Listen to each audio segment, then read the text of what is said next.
বাংলায় SIR guideline চূড়ান্ত। বিএলওদের জন্য 16 দফা গাইডলাইন রয়েছে কমিশনের।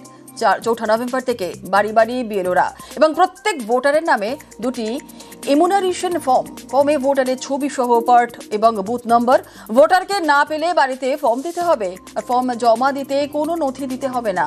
ইমিউনাইজেশন ফর্ম জমা দিলেই খসড়া তালিকার নাম।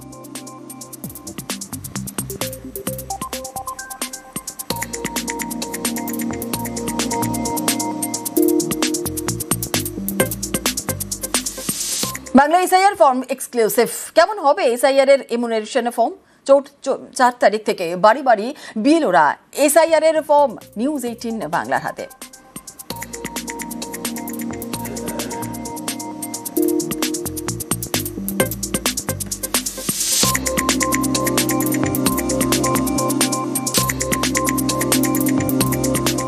এসআইআর আবহে বিএলওদের হুঁশিয়ারি, কমিশনের নিয়োগপত্র না নিলে সাসপেন্ডের নির্দেশ। আজ দুপুর 12টা পর্যন্ত ডেডলাইন। বিএলওরা নিয়োগপত্র না নিলে সাসপেন্ডের হুঁশিয়ারি। জেলা শাসক এবং ইআরওদের নির্দেশ কমিশনের।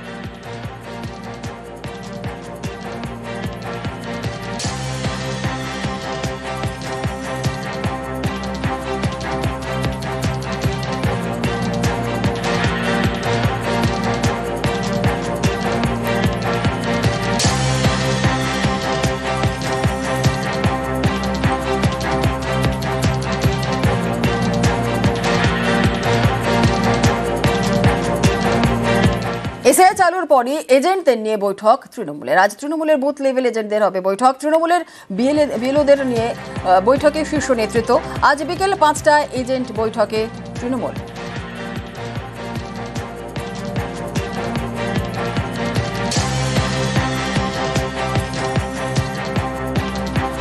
এনআরসি আতঙ্কে আত্মঘাতী, আগরপাড়ায় আত্মঘাতী প্রদীপ কর।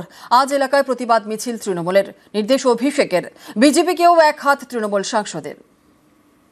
যারা নিজেদেরকে হিন্দু ধর্ম এবং সনাতনী হিন্দুদের রক্ষাকর্তা, বিধাতা, ধারক, বাহক বলে দাবি করে, একটা লোক এসে পরিবারটার খোঁজ নিয়েছে? এরা ঠিক করবে কে বাংলাদেশ থেকে এসছে, কে পাকিস্তান থেকে এসছে। আমি আপনাদের সকলকে আশ্বস্ত করে দিয়ে যাচ্ছি, এর বদলা তৃণমূল কংগ্রেস নিয়ে ছাড়বে। সারা বাংলার একটাই এখন স্বর, জাস্টিস ফর প্রদীপ কর। এবং যাদের জন্য তিনি আত্মঘাতী হয়েছেন তাদেরকে জেলে আগামী দিন তৃণমূল কংগ্রেস পাঠাবে। তার জন্য যত লড়াই লড়তে হোক আমরা লড়বো। তৃণমূল কংগ্রেস মিছিল করবে এই পানিয়াটি, জাস্টিস ফর প্রদীপ কর, এই স্লোগানকে সামনে রেখে কালকে মিছিল হবে। পাল্টা 4 নভেম্বর মিছিল শুভেন্দুর। তৃণমূলকে মিছিল আটকানোর চ্যালেঞ্জ। আগামী 4 তারিখে পানিহাটিতে আমি হাঁটবো। একটা কয়লা চোর আজকে ওখানে অনেক বড় বড় কথা বলে গেছে। উনি মুখ্যমন্ত্রীর ভাইপো, ওনাকে চ্যালেঞ্জ করে গেলাম, আমি হাঁটবো, আপনার ক্ষমতা থাকলে আপনার বাহিনীকে বলবেন আটকে রুখে দেখাবে। দিনহাটায় এসআইআর আতঙ্কে আত্মহত্যার চেষ্টা, পরিবারের পাশে থাকার আশ্বাস মমতার। উদয়ন গুহকে বাড়ি যাওয়ার নির্দেশ মুখ্যমন্ত্রীর। উদয়ন, তুমি আছো? তুমি জানো তোমার দিনহাটায় একজন আজকে বিষ খেয়েছে এনআরসির বিরুদ্ধে, ওনার বাড়ি যাবে ফিরে গিয়ে। कोई डिवाइड एंड रूल नहीं चाहिए। हर इंसान का जो डेमोक्रेटिक राइट है, जो जेन्युइन वोटर है, सब जेन्युइन वोटर ठीक से रहे। দিনহাটার ঘটনায় সরব অভিষেক, আতঙ্কের পরিবেশ তৈরির অভিযোগ। দিনহাটায় আর একজন ভদ্রলোক এসআইআর এর ভয়ে আত্মহত্যা করার চেষ্টা করেছে বিষ খেয়ে। তাকে হাসপাতালে নিয়ে যাওয়া হয়েছে। আমি সর্বশক্তিমানের কাছে প্রার্থনা করি তাকে যেন সুরক্ষিত রাখে। কিন্তু দিনের পর দিন যেভাবে মানুষ আতঙ্কের মধ্যে বসবাস করছে, আমি সকলকে অনুরোধ করব আপনারা চিন্তা করবেন না। 26শে বাংলা দখল, চ্যালেঞ্জ অমিত শাহের। বাংলায় বিজেপির ভিত পোক্ত বলে দাবি। এবার ইমারত তৈরির হুঁশিয়ারি অমিত শাহের। भारतीय जनता पार्टी की 4 सीटें थी, 77 हो गई। 100 साल से भी पुरानी और आधी सदी जिन्होंने बंगाल पर राज किया वो कांग्रेस पार्टी की 0 सीट। 25 साल तक जो जिन कम्युनिस्टों ने राज किया है उसकी बंगाल में 0 सीट। तो भारतीय जनता पार्टी ने अपनी जमीन प्राप्त कर ली है, एक नींव बनी है और ये नींव पर आगे बड़ी इमारत बनेगी। इस बार बंगाल चुनाव निश्चित रूप से भारतीय जनता पार्टी जीतने जा रही है, इसका मुझे पूरा विश्वास। বিজেপি নেতাদের থেকে নথি চাওয়ার নিদান, নথি দেখাতে না পারলে বেঁধে রাখুন, তৃণমূল কর্মীদের উদ্দেশ্যে বার্তা অভিষেক বন্দ্যোপাধ্যায়ের। গণেশ কুমারের বাবার নাম আছে ভোটার লিস্টে, ডকুমেন্ট দেখাতে পারবে? অমিত শাহর বাবার জন্মের সার্টিফিকেট দেখাতে পারবে? প্রধানমন্ত্রী থেকে শুরু করে ক্যাবিনেটে যারা মন্ত্রী রয়েছে তার বাবার ঠাকুরদার জন্মের সার্টিফিকেট দেখাতে পারবে? স্থানীয় যারা বিজেপির নেতারা যদি এখানে ঢোকেন, ঘিরে ধরবেন এদেরকে, বলবে বাবা ঠাকুরদার সার্টিফিকেট নিয়ে আয়, তারপর প্রচার করতে আসবেন। বেঁধে রাখবেন গাছে, পোস্টে বেঁধে রাখবেন, হাত তুলবেন না, বলবেন সার্টিফিকেট নিয়ে আয়, তারপর তোর দড়ি খুলবো। মোদী সরকার যে আমাদের থেকে সার্টিফিকেট চেয়েছে, আগে তোরা সেই সার্টিফিকেট মানুষকে দেখা, তারপর কাগজ চাইবি মানুষের কাছে। বিএলওদের গ্রেফতারি হুঁশিয়ারি শুভেন্দু ও তৃণমূল নেতাদের কথায় প্রভাবিত হলে ব্যবস্থা, কমিশনের নির্দেশ মেনে কাজের পরামর্শ শুভেন্দুর। আপনারা বিএলওদের যত প্রভাবিত করুন, আমরাও আছি। 52 জন বিএলও বিহারের জেলে আছে, এটা মাথায় রেখে তৃণমূলের কথা শুনবেন, শুনুন ইলেকশন কমিশনের কথা। বিএলওরা কোন পার্টি, কোন দাদা দিদির কথা শুনবেন না, শুনতে যদি হয় ইলেকশন কমিশনের কথা শুনবেন।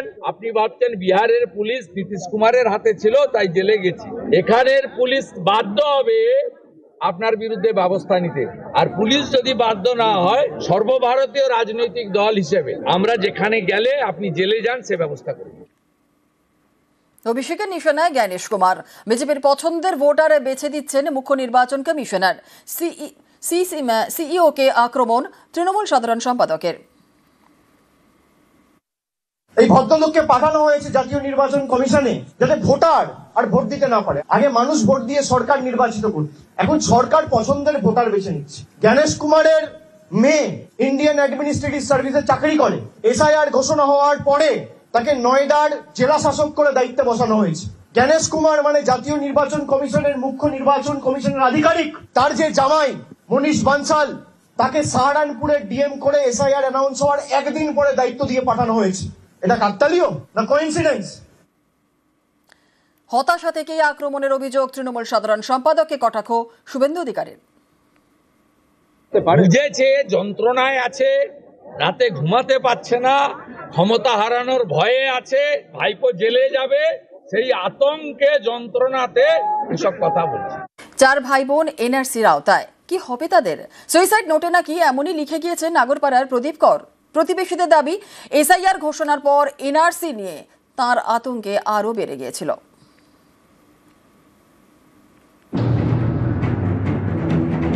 রাজ্যে এসআইআর ঘোষণার পর থেকেই নাকি এনআরসি নিয়ে আতঙ্ক বেড়েছিল উত্তর 24 পরগনার পানিহাটির বাসিন্দা প্রদীপ করের। এসআইআর কি, নাম বাদ গেলে কি হবে, এই নিয়ে প্রতিবেশীদের কাছে খোঁজ খবরও নিচ্ছিলেন তিনি। তারপরই আত্মঘাতী হন প্রদীপ কর। বুধবার এমনটাই জানান প্রদীপ করের প্রতিবেশীরা। ওনার যে ভাইয়ের বউ আছে এসআইআর নিয়ে প্রেস কনফারেন্স, তারপরে 8টার সময় এসেছিল, বললো দাদা এসআইআর একটা কি আছে। আমি কেন, কি হয়েছে? বলছে আমার দাদা দেখো বারবার যাচ্ছে আসছে, বিড়ি খাচ্ছে 10 মিনিট পর পর, এইরকম তো চলছে। কিন্তু সেটা নিয়ে ওনার ভিতরে গিয়ে কি ছিল সেরকম কোনো কিছু দেখা যায়নি। হয়তো দেখছেন যে হয়তো বাংলাদেশের পাঠিয়ে দেবে এরকম। ওখানে বড় বড় করে লেখা নিচের দিকে এনআরসি আমার মৃত্যুর জন্য দায়ী। আমি শুনেছি পলাশিতে ওনাদের বাড়ি ছিল, কিন্তু এইখানে প্রায় 45-46 বছর ধরে ভাড়া থাকতেন। ফ্ল্যাটে জাস্ট 6-7 মাস হলো উনি কিনে এসেছেন। এটাই ওনাকে মানসিকভাবে দিল। আমার নিজের জায়গা থেকে আমি এইভাবে উৎখাত হব। কেউ বলছে 2002 সালে লিস্টে নাম ছিল, তাতেও শান্তি হয় না। মানুষের ভেতরে যখন আঘাত লাগে তখন এইভাবে থামানো যায় না। শুধু নিজের জন্য নয়, 4 ভাই বোনকে নিয়েও চিন্তায় ছিলেন প্রদীপ কর। তাঁর দেহের পাশে যে ডায়েরি মিলেছে সেখানে প্রতি লাইনে এনআরসির উল্লেখ। প্রদীপ করের আত্মীয় জানিয়েছেন তাঁর 4টি আঙুল কাটা ছিল, তাই লিখতে অসুবিধা হতো। ফলে তাঁর লেখা খুব একটা পরিষ্কার নয়। ডান হাতের কোনো আঙুলই ছিল না, মানে অর্ধেক আঙুল ছিল না। খাওয়া দাওয়া কি ডান হাতে না বাঁ হাতে করতে পারে নাকি? লিখতে তো 4টে আঙুল থাকা মানে না থাকা মানে লিখতে পারে। হাফ এন্ড হাফ ছিল, 4টে আঙুল একদম ছিল না। তা এই নোট থেকে কিছু লেখা আমরা উদ্ধার করতে পেরেছি। ডায়েরিতে লেখা রয়েছে 4 বোন ভাই এনআরসির আওতায়, এদের কি হবে? আমরা এখন কি করব? এই ডায়েরিকেই প্রাথমিকভাবে প্রদীপ করের সুইসাইড নোট হিসেবে দেখছে পুলিশ। এখানে আরো লেখা রয়েছে তার বাড়ি নদিয়া জেলায়। তার কাছে দলিল ছিল, ভোটার লিস্টে বাবার নাম আছে, মায়ের নাম আছে, 1980-তে মারা গিয়েছেন। এনআরসির আতঙ্ক তাড়া করছিল প্রদীপ করকে। এসআইআর ঘোষণার পর যে আতঙ্ক বেড়ে যায় বলেই দাবি প্রতিবেশীদের। এদিন পানিহাটিতে প্রদীপ করের বাড়িতে যান অভিষেক বন্দ্যোপাধ্যায়, কথা বলেন পরিবারের সঙ্গে। আগরপাড়া থেকে সুবীর দে, নিউজ 18 বাংলা।